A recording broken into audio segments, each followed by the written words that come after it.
To get into the state of integration, yoga, Patanjali was proposing certain ideas. Then he says, Ishvara pranidhanatva. Your mind could be restrained by profound meditation, with deep meditation on God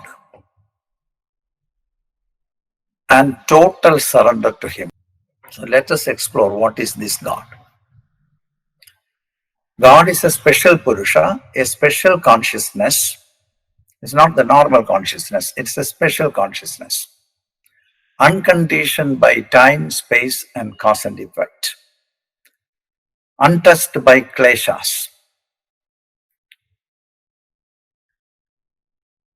untouched by afflictions. Then it's not affected by karma, action and reaction. Afflictions are, according to Patanjali, avidya, asmita, raga, dvesha, abhinivesha, klesha. Avidya means ignorance. Asmita means pride, ego. Raga means desire, attachment, passion. Dvesha means hate, dislike. Abhinivesha, excessive feeling for living and the fear of dying. These are the kleshas, according to Patanjali.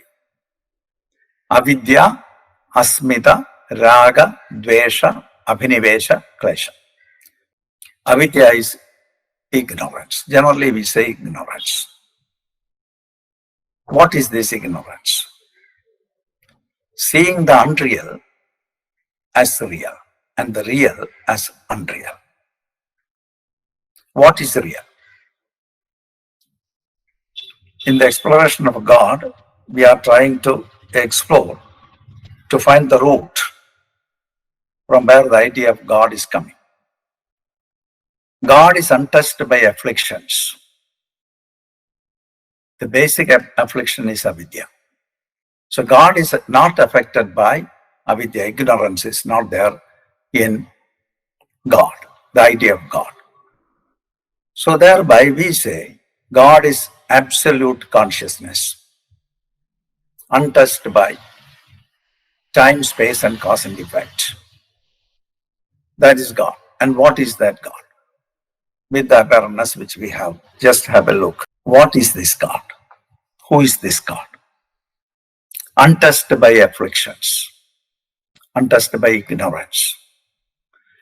When we project things on the nature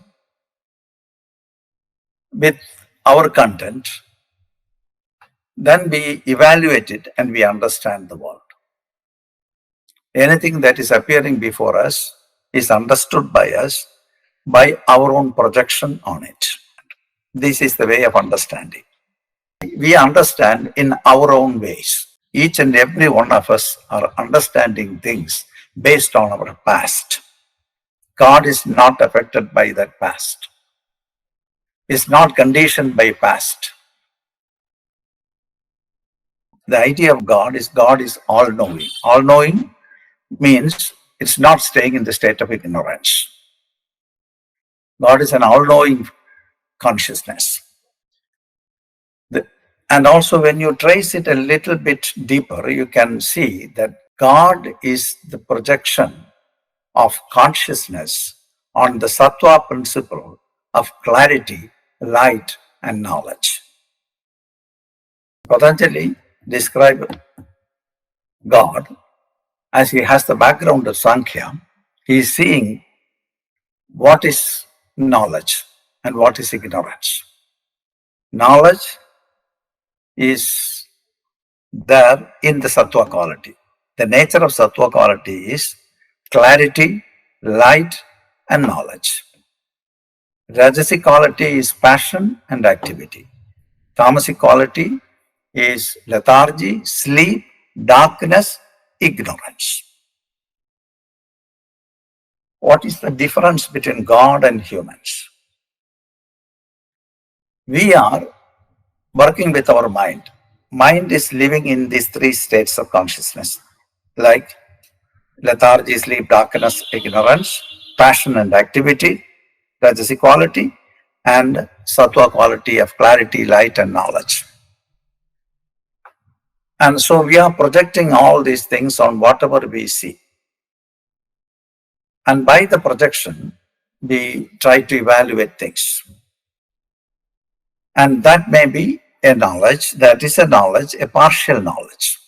Because as we don't know everything, whatever we are projecting is a partial knowledge. With that partial knowledge, when we evaluate the world, we only understand partially. But God is absolute knowledge, unconditioned by time, space, cause and effect. The beings are the projection of consciousness on tamasic quality and rajasic quality and a little bit of sattva quality. In humans, rajas and tamas are greater in quantity, whereas in God it is only sattva and nothing else. In Sankhya, we have also understood that everything came in this world or manifested in this world as qualities. The first evolved quality was sattva, which is the root of nature. From sattva, everything evolved. That's the reason why God is the origin of everything. We consider God as the origin of everything. According to Sankhya, everything comes out of three qualities. The first evolved quality was sattva, which is clarity, light, and knowledge. From sattva, rajas evolved. Passion and activity evolved. From rajas, lethargy, sleep, darkness, ignorance evolved. To elaborate this, you look at the nature and you take the smallest unit of nature. The smallest unit of nature is scientifically understood as an atom. Atom is a pack of energy. It is the smallest unit of matter full of vibrant movement inside. But it appears, the matter appears as static, immobile, condensed, gross, and we don't see the energy which is there in the matter which we see. And we believe this matter as real. That is actually ignorance. So the world is composed of atoms, scientifically speaking, atoms. Atom is a pack of energy. In that level, it is high intensity energy. And if there is energy, and there must be something that has created the energy. And what is that something? That something is the quality behind that, which is sattva, clarity, light, and knowledge. So from that knowledge, everything came into being. When you look at the atom, you can see there is proton, neutron, positron, neutrino, so many things, and yet more to be found out maybe. So all the knowledge to compose or to create the atom is there in the atom. And that's why the atom is made, which is the base of existence. Our body is composed of atoms. And when we are looking there in that perspective, we can see the knowledge is there fully in the minute particle of existence. And from the knowledge, things starts to evolve. And then there is, you can see movement started. And that is the passion and movement. As a result of the movement, things starts to solidify or it starts to become static and we start to believe it and believe that it is real, which is considered as ignorance. And so we are staying mostly in this kind of ignorance, believing that everything that we see around is real. That's the state of human beings. But our behavior is proving that we believe everything that we see is real. And that is considered as ignorance. This is called avidya. Ignorance, believing the unreal as real. So this idea needs to be explored little further. Is the very root of nature is God? Or God is beyond existence? When you trace, you come to the conclusion that God is the origin of everything. In Sankhya, the origin starts as qualities. So, if you combine these two ideas, you can see God is there in the beginning in the form of qualities. Beyond that, there is nothing. It's only emptiness. And that everlasting, ever permanent emptiness, and that could be considered as the consciousness. From the consciousness, knowledge, clarity, and light evolved. From knowledge, clarity, and light, there evolved passion and activity. And from that, something starts to concretize, and the tangible reality came into being. And we believe the tangible reality is the reality, which is considered as ignorance. And then there is a definition like that for God proposed by humans. God is the reflection of consciousness on the sattva principle of clarity, light, and knowledge. That is the reason why in our ideas of God, God is self-luminous. God is the reflection of consciousness on light. So it is self-luminous. God is all-knowing because it is a reflection of consciousness on knowledge. All-knowing. And clarity, God is clear about everything because it is the reflection of consciousness on clarity. At times we are clear, at times we are very, very enlightened, and at other times we stay in passionate activity, or certain times we are living in sheer ignorance. This idea gives the chance to think that there is a possibility for human beings to get into the source, to the level of God. Because everything came from sattva, and from sattva rajas came, from rajas tamas came, and so we are mostly staying in the area of tamas and rajas with a little sattva quality. And so there is a possibility for us to go back to the source. That's a very hopeful idea. We are just trying to understand what is God or who is God according to Patanjali. We have all the qualities, so there is a possibility for us to make an idea of God, and then we meditate upon it to really understand what you have speculated is really the right one. Or are you creating further ignorance? God is not touched by kleshas, ignorance at all. That's why it's so important for us to really go and find out what is beyond the ignorance and what is reality.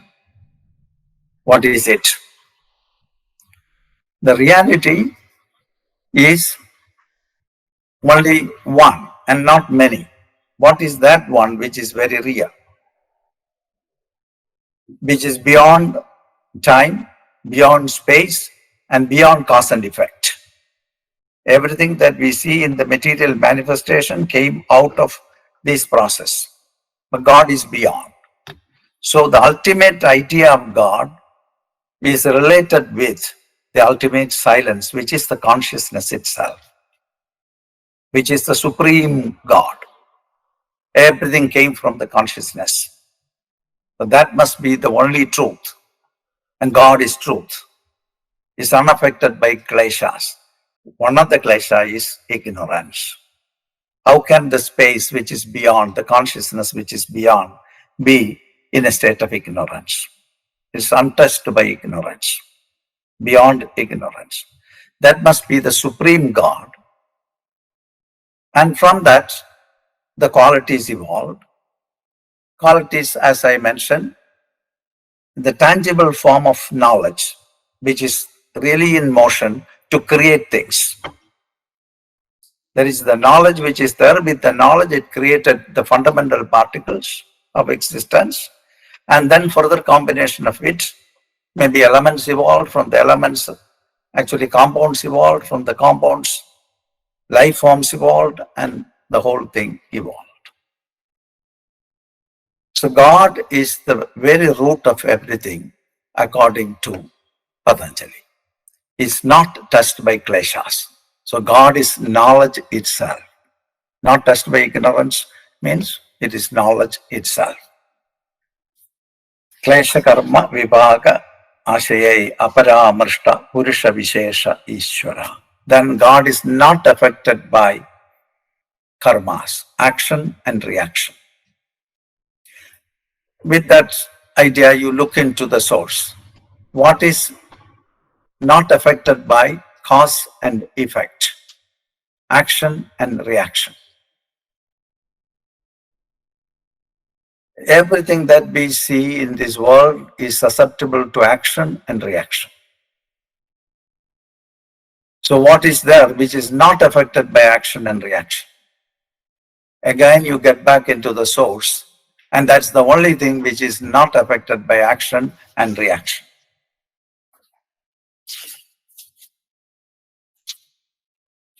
The consciousness, the ultimate consciousness, which is the base, which is the silence, which is not affected by cause and effect, action and reaction, and its consequences. He is clearly saying that God don't have pride or ego. In our stories, we see gods are fighting between each other. But Patanjali is talking about a God which is a supreme being, unaffected by ego, untouched by ignorance. Ragam, then its God is not affected by desires, no desire at all. It is beyond all desires. God is the source, and God has three attributes. God is all-knowing, God is bliss, God is the root of everything. All-knowing consciousness. In kleshas, the first is avidya, second is asmita, then raga, desires. Dvesha, there is no hatred. In the stories we see, gods are fighting for establishing righteousness. But for Patanjali, it is not like that. Raga, dvesha, there is no dvesha at all, no hatred of any kind. It's beyond attachment and hatred. Abhinivesham. Abhinivesham is the desire to live or the fear of dying. Avidya, asmita, raga, dvesha, abhinivesham. These are the kleshas, the afflictions. And in the sutra here, he says, klesha karma vipaka ashe aparamrishta purusha vishesha ishvara.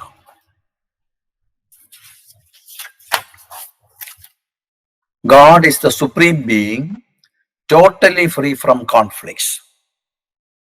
That is what we were trying to look. What is totally free from conflict? God is not even a concept. If there is a concept, there is possibility for conflict.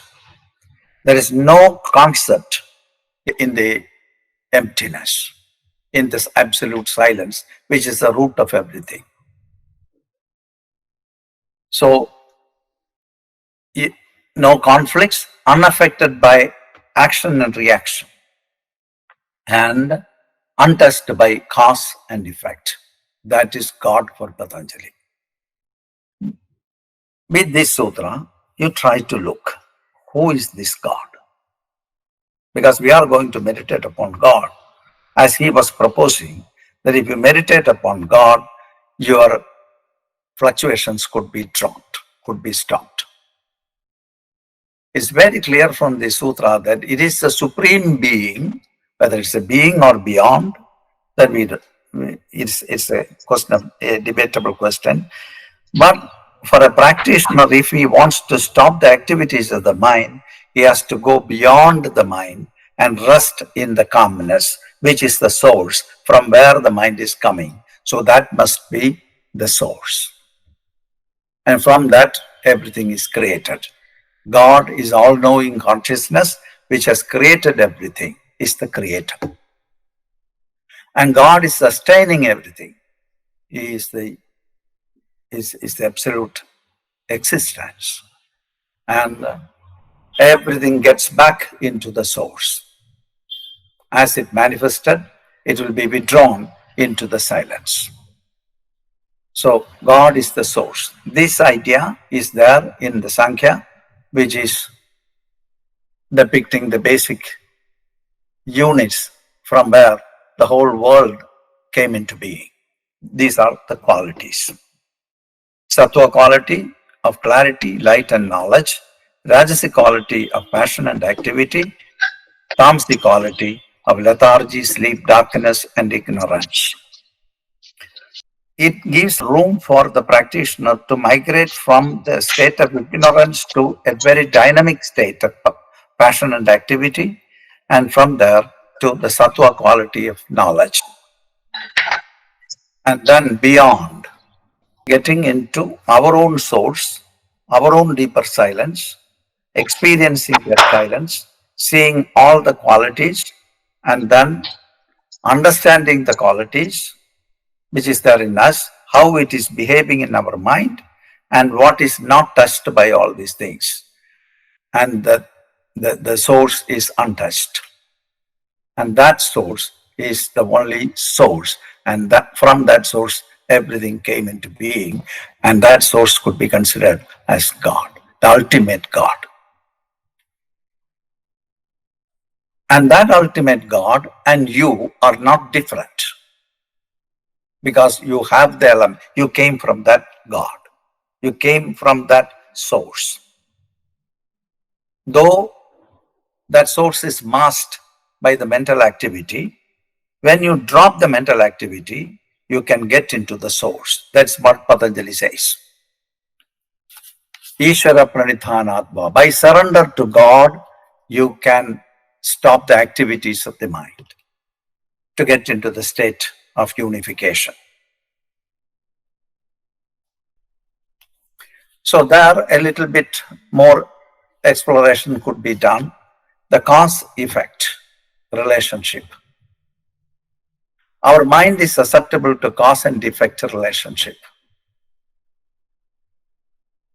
But the deeper silence which is there within us is not touched by the cause and effect. So mind is susceptible to cause and effect. God is not susceptible to cause and effect. That means it is not bound by karma. What is there which is in humans which is not bound by karma? When we explore, we can see that it is the only silence which is beyond the mind, is untouched by cause and effect. So meditate upon that silence. You can stop the activities of the mind. With this idea, I have been tracing this. First of all, we must know who is God. God is the ultimate consciousness, untouched by conflict, unaffected by actions and reactions. That means unaffected by karmas. All these are happening only in the mind. Beyond the mind, there is nothing. We are totally free. So meditate upon God, which is the ultimate silence, which is beyond, from where everything came into being. So Patanjali has really deepened the idea of God to the very source of everything. That's God for him. It doesn't have a quality at all. It is more than the quality. God is the reflection of God. When you say God is the reflection of consciousness on Sattva principle of clarity, light and knowledge, we are limiting the scope of God. But that is the best step Beyond that, there is nothing. And so he has extended it to the ultimate possibility. That is God for Patanjali. And this is a special Purusha. Purusha means consciousness. The Purusha Vishesha, it's a very special Purusha. God is not susceptible to any kind of attributes. It is the absolute silence which is there beyond, from where everything came into being, existing and withdrawing.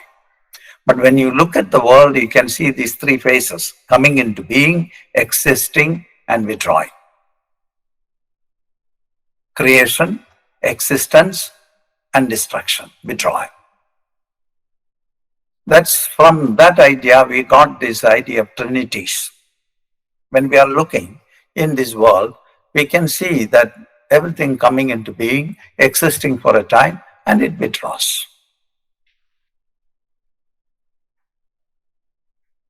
So God has three attributes: creation, existence, and withdrawal. And that implies something deeper than that. From where?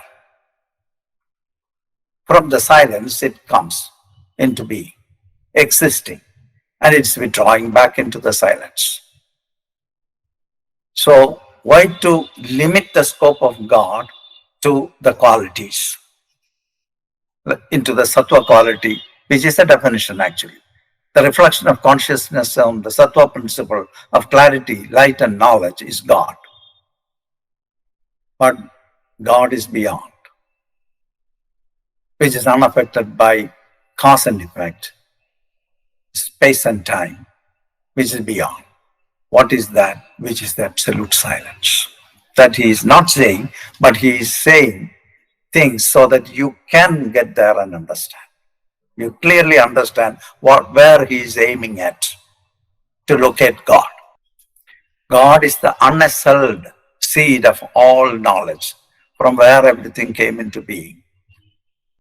We are trying to understand this knowledge behind creation, which is incomprehensible for human mind. We are unraveling so much of things, but still it remains as a mystery. So God is the unassailed seed of all knowledge. But he used the word seed, so there is something. And everything gets back into a bijam, into a seed. From there it sprouts out to create a world. And that source, which is the seed, and that is God for him.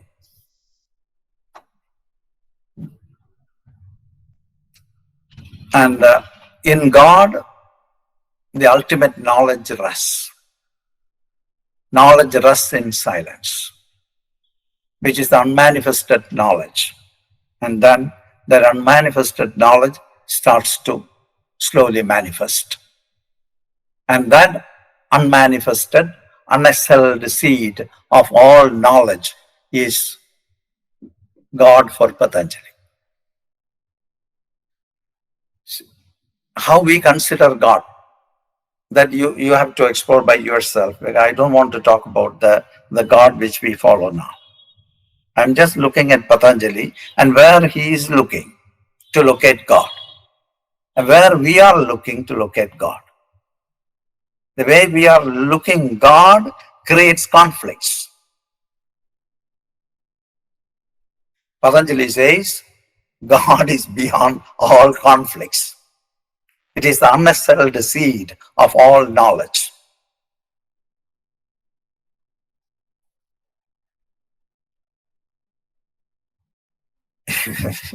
And you look, you can see who is this God. Very clear. And all the rest of the things which we show and which we are idolizing are just expressions for the purpose of keeping ourselves calm. But that is not the ultimate. But God for Patanjali is beyond.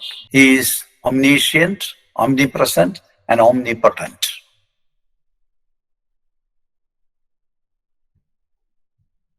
and the ultimate.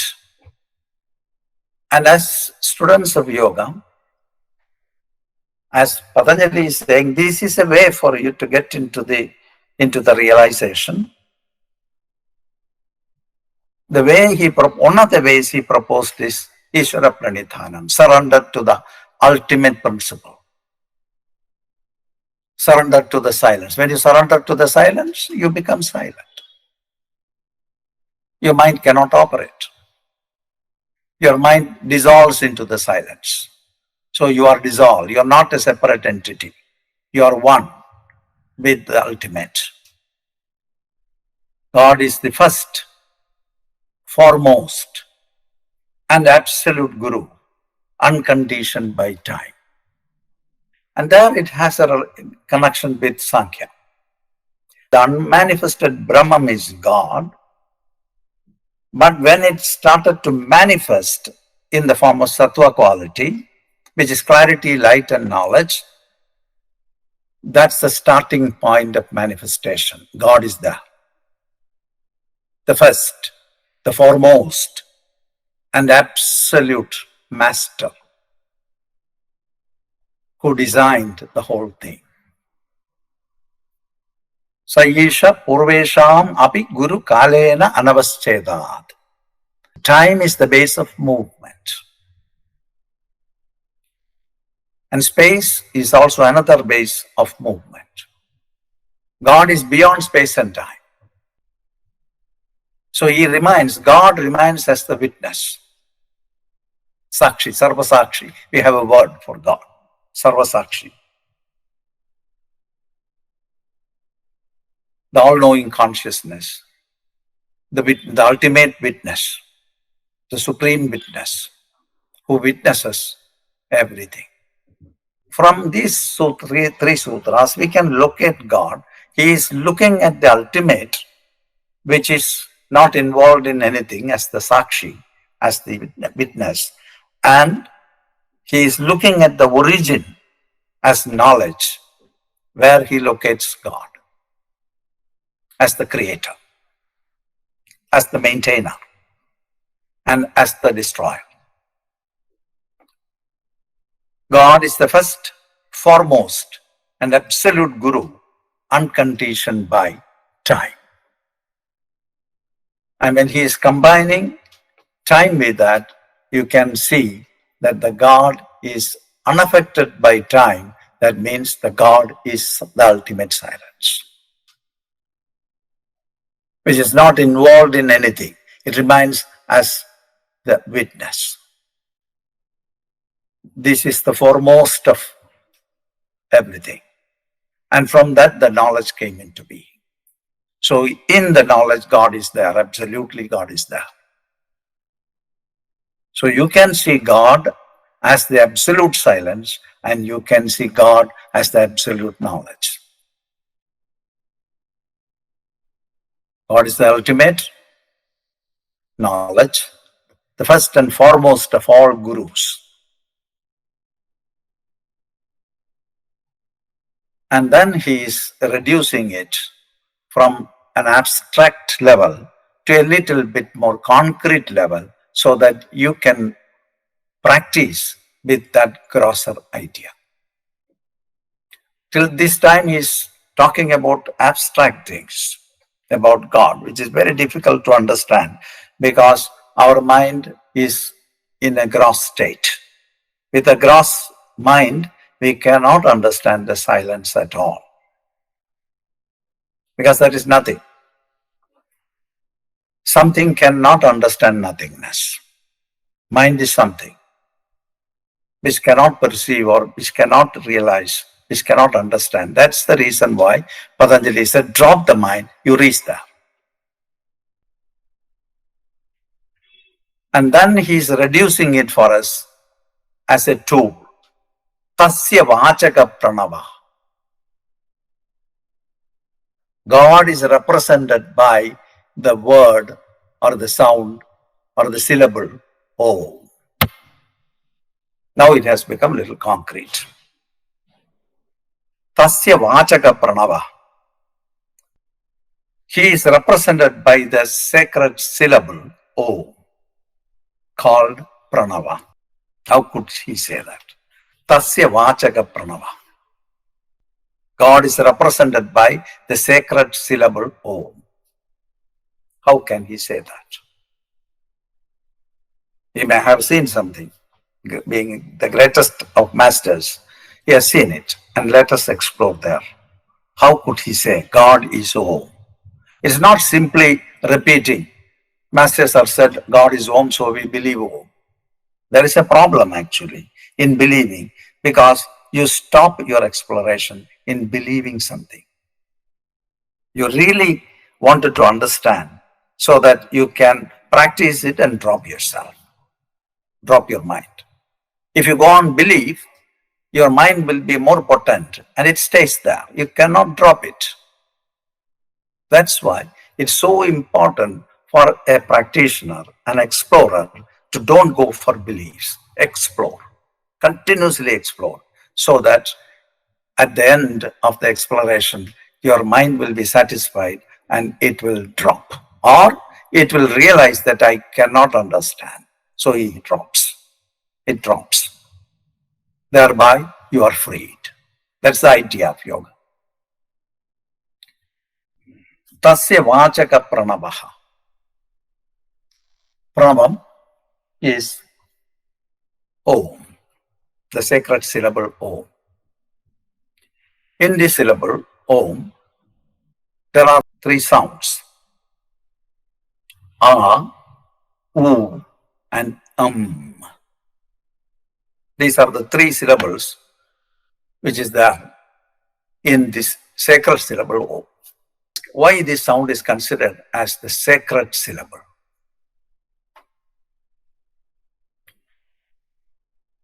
It has three levels, facets. One is the first part of A, then the second part U, and the third part You can make the sound A and see. Now your mouth is closed, and now you are going to make the sound A. How can you make the sound A? You open your lips. A. Without opening your mouth, you cannot make this sound. Whereas you can make the sound with closed lips, you can do. But A you cannot make until you open up. Opening out. It represents opening out. A represents opening out. Creating. The created sound, now you do the sound U. How can you make U from A? See what happens. Your lips narrows down the hole so that you can control the sound and modify it and maintain it longer time. If you open your mouth, go on uttering that sound, your air will be finished in no time. Whereas you modify it into U, you can maintain it for a longer time. That is existence. You are maintaining it. So the A is modified into the form U for maintenance. You maintain it. Then the maintain sound, what happens? U. Going to how do you withdraw it? You close the lips and the sound becomes an inner experience. So it's going out. The first sound which is actually expressed out, created, expressing out. Before that the sound is not there. So you're creating the sound, you're maintaining the sound, modified maintenance. Maintaining represents existence. When the maintained sound is withdrawn,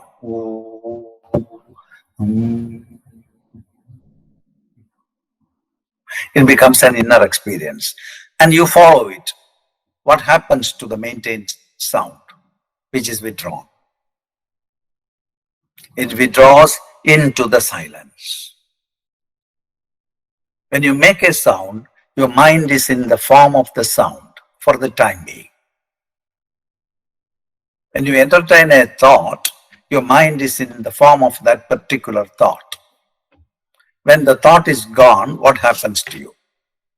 Your mind is devoid of thought. Now, you create a sound with a purpose and meditate upon it. Maintaining.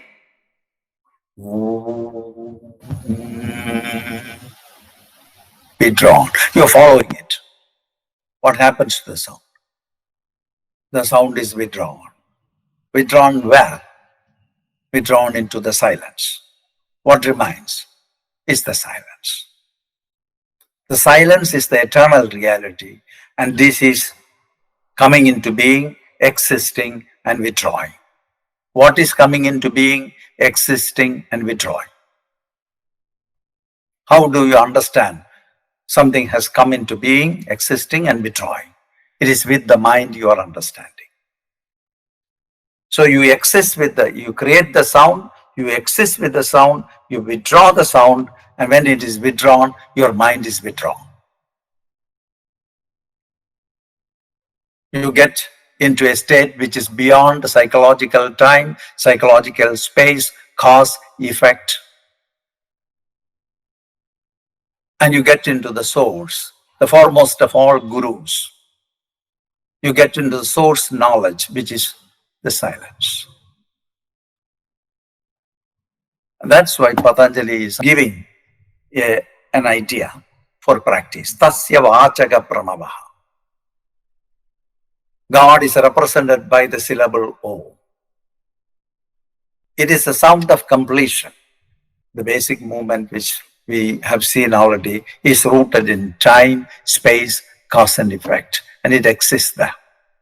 So this is the basis of time, cause and effect, represented by the sound O. One has to practice it with realizing the meaning and significance of the word Om. Otherwise, it is like a howling. You do a howling and nothing happens. 1,000 people sit together and howl. At the end, some silence, they feel that it's over. So Patanjali is going to say that, how to practice it. Tajjapa tadartha bhavanam. Mantra Om is to be repeated constantly with feeling, realizing its full significance. If you are going to take this as a tool for stopping the activities of the mind, you have to really go into it, understand the meaning and significance of it, meditate upon Om, realizing the meaning and significance of it. Is our story a different story? Our story is the same. We came into being, we are existing here, and we will go back. This is the significance of this sound. It has the 3 syllables, which represents coming into being, existing, and withdrawing. And the question, are we ready to go back? If not, why we are not ready? Abhinivesham, the desire to live,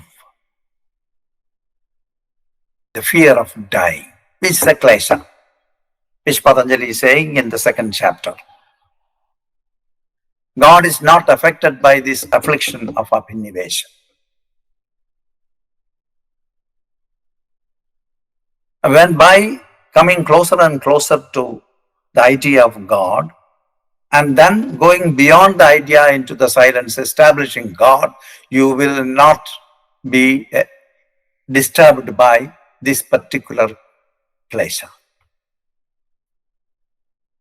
this particular reflection, which is abhinivesham. Abhinivesham is excessive passion to live here, to keep up your life. The other side of it is the difficulty to die. Thinking about death is such a horror. Everybody came here, existing here, and will die. By the practice of this mantra, by realizing the meaning and significance of it, you understand a basic truth, a fact of nature, that everything is coming, existing, withdrawing. Unalterable principles. A sacred principle when you realize it, when you understand it. So to depict this idea, we have created trinities, Brahma, Vishnu and Maheshwara. The God of creation, God of existence and God of withdrawal. These are all ideas to make you understand things in simple ways. And in course of time, what happened? We just believe in a form of God, which is the creator Brahma, and then the sustainer Vishnu, and then the destroyer Shiva. These ideas are there.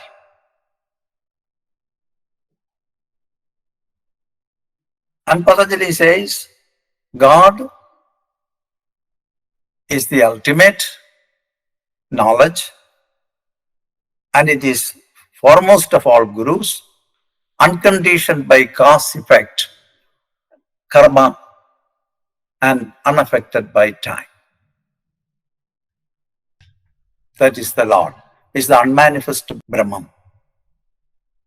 And then when it starts to tickle, the first movement, it moved as quality, and that is coming out of knowledge. And that is why Sattva quality is considered as clarity, light and knowledge. God is there. And then all the manifestations came. All the manifestations are expressions of the Lord.